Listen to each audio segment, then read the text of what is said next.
عليكم ورحمه الله وبركاته. ازيكم يا جماعه؟ عاملين ايه النهارده وفيديو جديد؟ اول مره اطلع لكم بعد الفيديو اللي انا نزلته من قيمه كام يوم، بيومين بالظبط.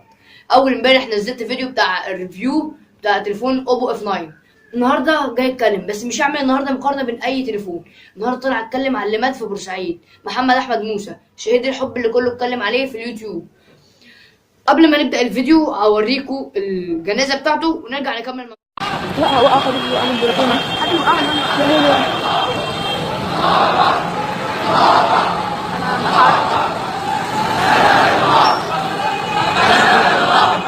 ولد يا حسن.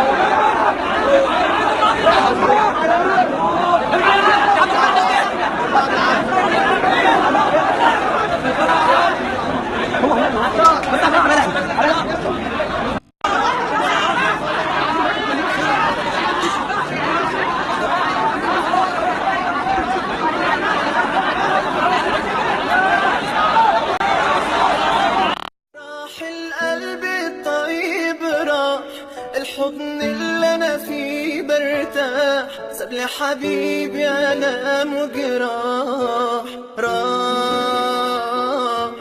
وزي ما شفنا يا جماعه الجنازه بتاعته كان في ناس امم موجوده في الجنازه. احكي لكم بقى قصه الانتحار او قصه موت الشاب ده. الشاب ده كان بيحب واحده قده في السن، اتوقع ان هو كان في ثالثه اعدادي على حسب المعلومات اللي انا قريتها عنه، كان في ثالثه اعدادي. المهم جه في يوم هو طبعا بيحب واحده، بس البنت اللي هو بيحبها مش كانت بتطيقه من الاخر، كل لما تشوفه انها تهزق فيه وتشتمه. فجه في مره البنت وهو بيوصلها بالليل يعني، قالت له تعالى طلعني للشقه. قال لها لا.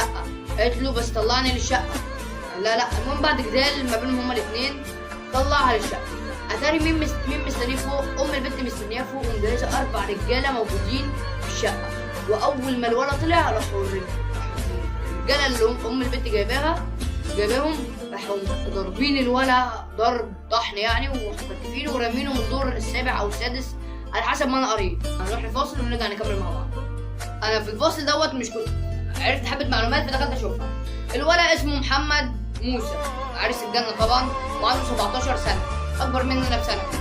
والبنت اسمها رحمه، ويعني البنت اسمها رحمه. المحامي بتاع رحمه او بتاع الست اللي هم بيقولوا ان هي سبب في قتل محمد، المحامي بتاعها بيقول ايه؟ بيقول ان رحمه مش كانت موجوده في البيت، وان رحمه ومحمد موسى دخلوا البيت عشان يعني رحمه كانت قايله لمحمد تعالى اطلع سلم على والدتي عايزاه.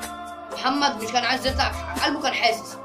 فبعد جدال ما بينهم طلع محمد فوق الشقه. رحمه مش كانت موجوده، فقعدوا شويه مع بعض. فلما رحمه جت فجاه، محمد موسى اللي هو الشهيد والبيت خافوا من الفضيحه، لا يقولوا في حاجه ولا كده. فمحمد موسى طبعا حب يطلع من الباب، لقاها هي داخله، راح ناطط من البلكونه، حب ينزل من على الاسلاك او من على اجهزه التكييف، ما عرفش، وقع مات. دوت الكلام اللي المحامي قاله عشان يبرر موقفته اللي هي رحمه. بس رحمه قالت عكس الكلام ده خالص، وقالت ان امي هي السبب في موت محمد، كمان كانت بتحب محمد بطريقه فظيعه يعني.